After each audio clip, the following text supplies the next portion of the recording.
Hola a todos, espero estén muy bien. De antemano ofrecerles disculpas por las fallas que se tuvieron en la última clase.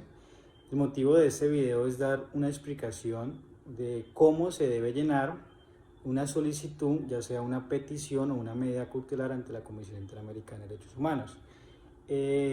Hay que recordar que existen tres formas para elevar una solicitud ante la Comisión Interamericana de Derechos Humanos. La primera de ellas es por medio de un correo electrónico que se envía directamente a la Comisión.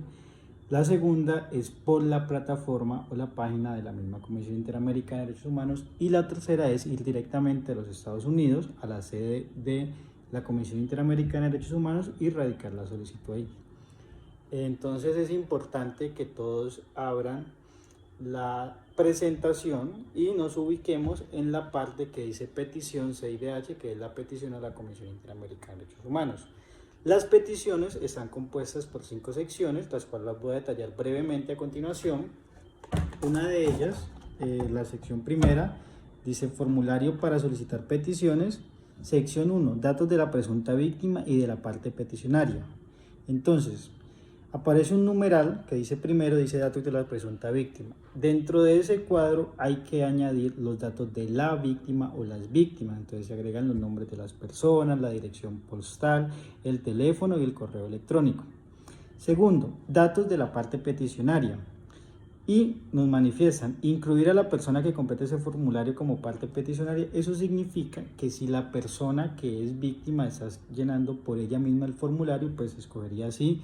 En caso de que no sea la misma víctima, sino que sea por medio de una ONG o por medio de apoderado judicial, entonces le coloca que no. Al momento de ingresar que no, hay que añadir los nombres de la parte peticionaria. ¿Quién es la parte peticionaria? La parte peticionaria es las personas o la persona o el apoderado o la misma víctima que está interesado en que la Comisión Interamericana de Derechos Humanos conozca la petición que se va a elevar ante ellos. Entonces hay que agregar el nombre de la parte peticionaria, la dirección postal, el teléfono y el correo electrónico. Aunado a eso, nos hacen esta pregunta que dice, ¿desea que la CIDH mantenga su identidad como parte peticionaria en reserva durante el procedimiento? Si se marca ese cuadro, significa que los datos de las personas que están elevando la solicitud o la ONG no va a estar reconocida, por decirlo así, dentro del estado al cual se va a denunciar. Esto se realiza con el fin de que muchas personas o muchas víctimas consideran de que el Estado puede tomar algún tipo de retaliación en contra de ellos. Entonces deciden que no se conozca y la comisión hay que explicarle cuál es el motivo del por cual se está marcando esta casilla. Por lo general en las peticiones que nosotros hemos efectuado por parte de la Fundación Defensa de Inocentes, tanto las que hemos presentado directamente en la comisión como las que hemos enviado, pues siempre se ha tenido en cuenta la parte peticionaria, nunca la hemos mantenido en reserva. Luego nos hacen una tercera pregunta que dice asociación con una petición o medida cautelar. Nos dicen, ¿ha presentado antes una petición ante la comisión sobre esos mismos hechos? Entonces hay que marcar que no en caso de que no se haya presentado. En caso de que se haya presentado, automáticamente nos las van a declarar improcedente porque no se puede presentar por los mismos hechos más de una petición. Luego nos manifiestan que si se ha presentado una solicitud de medidas cautelares ante la comisión sobre estos mismos hechos. Entonces, si no se ha presentado, pues entonces se dice que no, si se ha presentado, se dice que sí. Luego nos dicen continuar y pasaríamos a la sección número 2. En esa sección nos manifiestan, primera pregunta, Estado miembro de la OEA contra el cual se presenta la denuncia. Entonces, en este caso, en virtud de que todos somos colombianos, o deducimos de que todos somos colombianos para la conferencia, y todos vivimos dentro del territorio nacional y la vulneración se debió dentro del territorio nacional, entonces se marcaría Colombia, que es el estado contra el cual se va a denunciar. Luego nos manifiestan relatos de los hechos alegados. En esta parte es muy importante detallar cronológicamente todos los hechos que dieron origen a ese tipo de vulneración. Solamente los hechos, nada de la parte jurídica. La parte jurídica queda en otro momento de la petición que más adelante se va a explicar. Entonces hay que explicar en estos relatos de los hechos desde el día cero cuando inició esta vulneración de derechos humanos, explicarle a la comisión, por ejemplo, el 1 de enero de tal año, fue víctima la persona X de un montaje judicial o un error judicial, como se conoce en derecho. Entonces se empieza a contar todos los hechos. Luego nos manifiestan, nos hacen otra pregunta que dicen autoridades alegadamente responsables. Entonces hay que decir cuál es la autoridad que ha vulnerado esos derechos humanos. Entonces, siguiendo con el caso hipotético de que una persona pues haya sido víctima de un montaje judicial, entonces en este sentido pues sería la Fiscalía General de la Nación o la rama judicial, ya depende de cada situación en contexto. Luego nos manifiestan, cuarto, derechos humanos que se alegan violados. En esta parte hay que agregar todos los derechos que se consideren que se han vulnerado por parte del Estado al cual se está denunciando. Entonces, ¿qué se puede decir? Con el caso hipotético podemos decir, mire, el acceso a la justicia, debido proceso,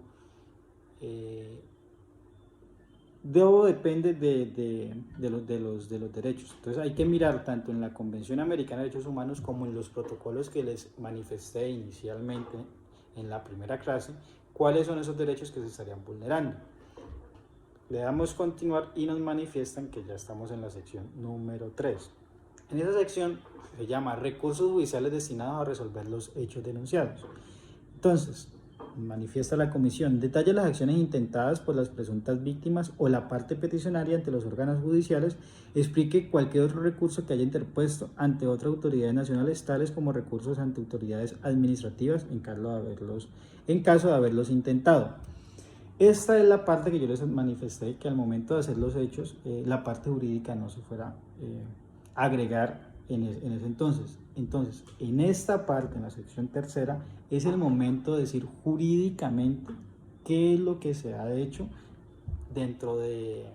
para que se resalzan los derechos de la persona y que aún así, a pesar de todas las solicitudes que se hayan hecho, pues se siguen vulnerando dichos derechos. Entonces se agrega y también se colocan cronológicamente. Luego nos manifiestan, en caso de que no haya sido posible agotar los recursos internos, escojan las opciones dadas a continuación, la que mejor explique las razones de por qué eso no fue posible. Entonces nos manifiestan unos cuadritos, los cuales hay que marcar en caso de que exista. Una de esas son, hay retardo injustificado en emitir una decisión final sobre el caso. ¿Eso qué significa? Que el caso esté por fallarse y entonces lleve muchos años, por decirlo así, que hayan transcurrido 5 o 6 años sin saber qué ha sucedido sobre el caso. Entonces pues hay un retardo injustificado en el aparato judicial que realmente se está vulnerando el derecho a la víctima, porque pues no se le está haciendo justicia, su caso va a quedar impune, o pues puede ser que esté siendo víctima de un montaje judicial y lleva muchos años esperando que le resuelvan su situación jurídica, sin saber que le digan, venga, es que usted es inocente o es culpable. Entonces eso se puede alegar ahí. Luego nos manifiestan, las leyes internas no aseguran el debido proceso legal para la protección de los derechos que se alegan violados. Otro cuadro es que no se han permitido el acceso a los recursos internos o se lo han impedido agotarlos. Y el otro, pues hay que explicar las razones.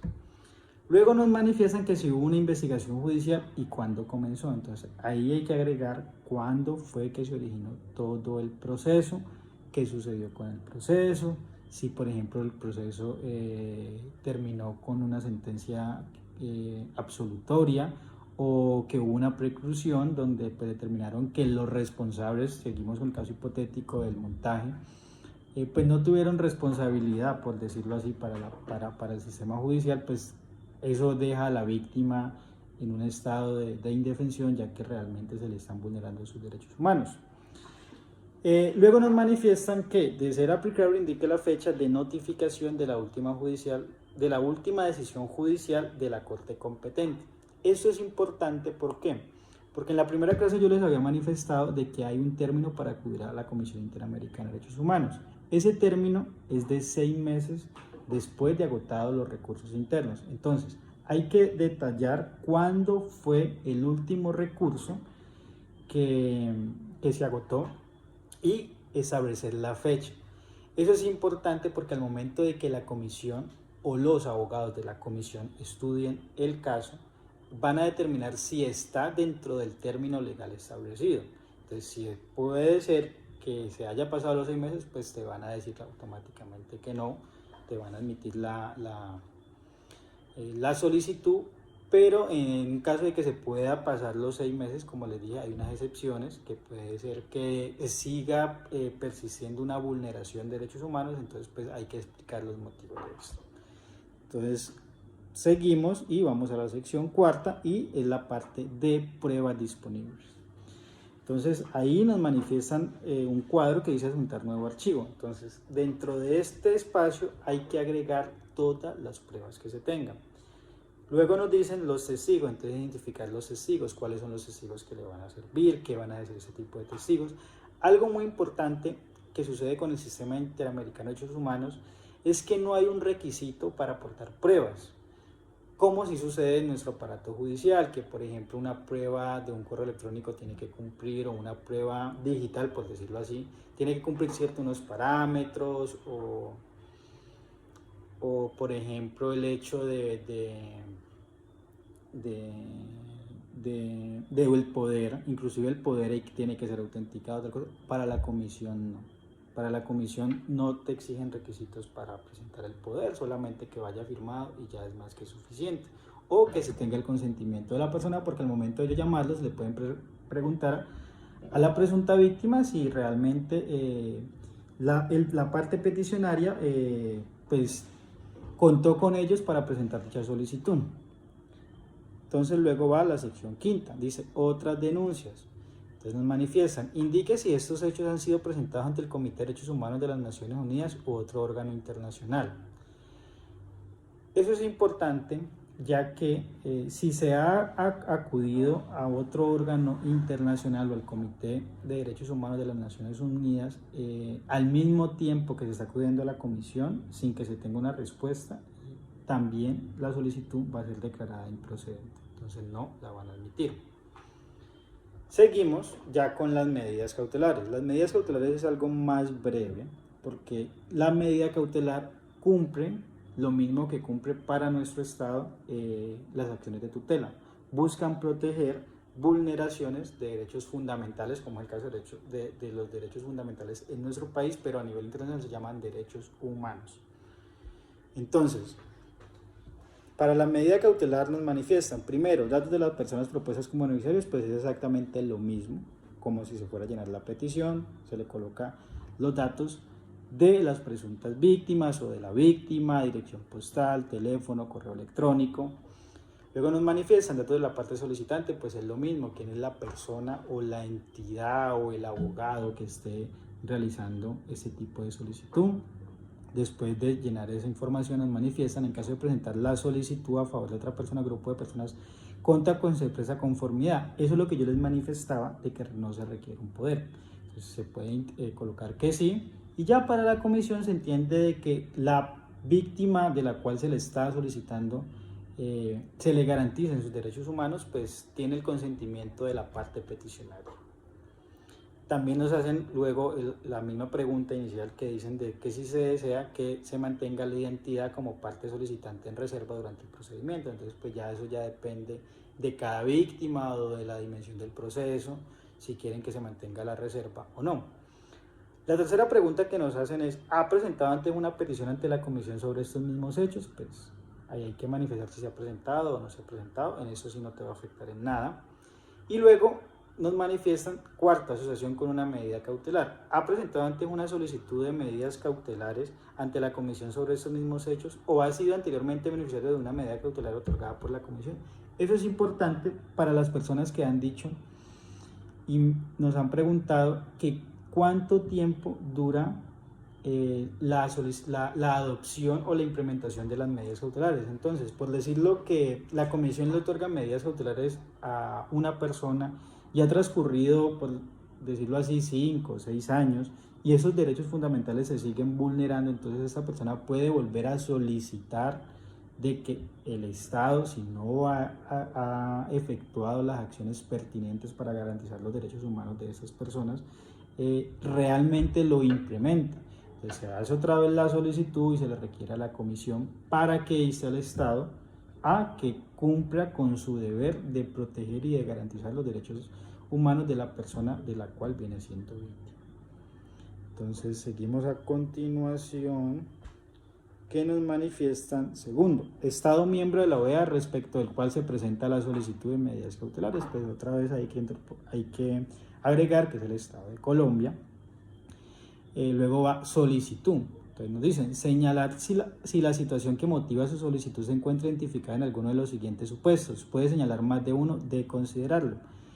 Estos son los derechos que se le están siendo vulnerados a las personas. Entonces hay una serie de cuadros y si estos derechos no están dentro de lo que nos manifiestan acá, pues se puede colocar en otro e indicar cuáles son los derechos. Entonces los vamos a leer: desaparición de personas, deportación o extradición, aplicación de pena de muerte, amenaza, hostigamiento, agresiones en contra de la vida e integridad personal, falta de acceso a tratamientos médicos que ponga en peligro la vida, integridad personal y salud, situación de riesgo relacionadas con el ejercicio de la libertad de expresión, eso es para los periodistas, precarias condiciones de privación de la libertad, riesgo de pérdida del vínculo familiar y otra. Entonces, en esa otra, si ninguno de los derechos que le están siendo vulnerados aparecen ahí, entonces hay que agregar acá.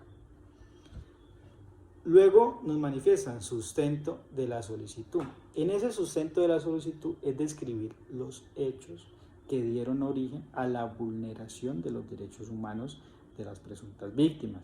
Entonces debe ser un relato que para la comisión no debe superar más de 4 páginas. Eso es muy importante, ¿por qué? Porque es que hay abogados, lastimosamente, que hacen una solicitud de más de 20 páginas con todo y realmente no, pues va a ser desgastante que te lean todo ese tipo de información, sabiendo que se puede argumentar mucho más breve y describir la situación sin contar tantos detalles, que esos detalles pues se pueden contar al momento de que la comisión lo acepte y se llame al Estado a resolver una solicitud amistosa para llegar a un acuerdo. Luego nos manifiesta explicar las razones por las cuales la situación alegada sería grave, urgente y requiere medidas cautelares para prevenir daños irreparables en los términos del artículo 25 del reglamento de la comisión. Entonces hay que explicar cuál es la gravedad, por qué el derecho que se está manifestando, que se le está vulnerando a la presunta víctima, es grave y se está afectando a esa persona. Entonces hay que manifestar, no solamente decirlo, no, es que se le está vulnerando el derecho porque sí, no. Hay que argumentar cuál es realmente la afectación, qué sucede en caso de que no se le brinde por parte de la comisión esta protección, qué va a pasar con este ciudadano. Entonces luego nos manifiestan informar si se interpusieron denuncias o si se solicitaron medidas de protección ante las autoridades estatales o locales, así como la respuesta obtenida.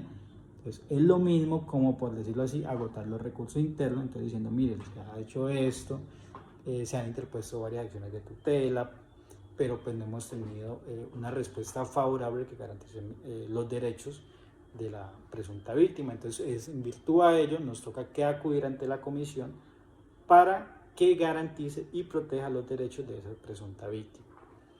Entonces luego nos manifiestan explicar qué tipo de medidas requiere que sean adoptadas por parte del Estado para proteger sus derechos.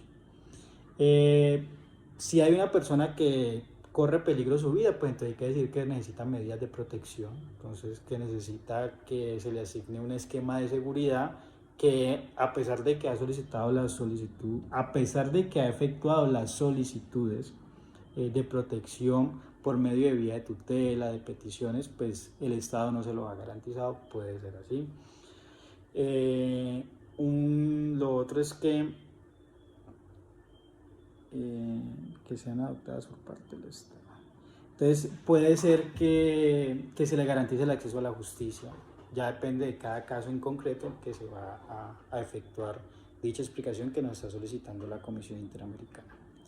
Entonces luego nos dicen los documentos pertinentes. Entonces hay que adjuntar todos los documentos que soporten dicha vulneración y que soporten lo que se está denunciando ante la comisión. Después de eso se da a enviar. Ese es el formato por la página, pero si se quiere enviar por correo electrónico, se hace una solicitud donde se cuentan los hechos, donde se identifican las personas, exactamente lo mismo sin tener el formato de la Comisión Interamericana. Puede ser con formato, puede ser sin formato.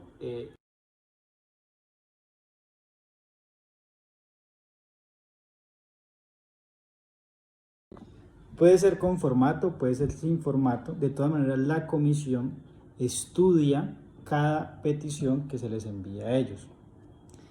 Cualquier pregunta, duda o inquietud que generen al respecto sobre esta guía para presentar una solicitud o una medida cautelar ante la Comisión Interamericana de Derechos Humanos dentro de 15 días, que es la última clase, antes de dar inicio, pues vamos a evacuar ese tipo de consultas o inquietudes que les generen. La última clase va a tratar sobre el DIH, que es el Derecho Internacional Humanitario, más conocido como el derecho a la guerra. Entonces nos vemos dentro de 15 días, espero que tengan muchas preguntas para resolverlas y que estén muy bien. Hasta luego.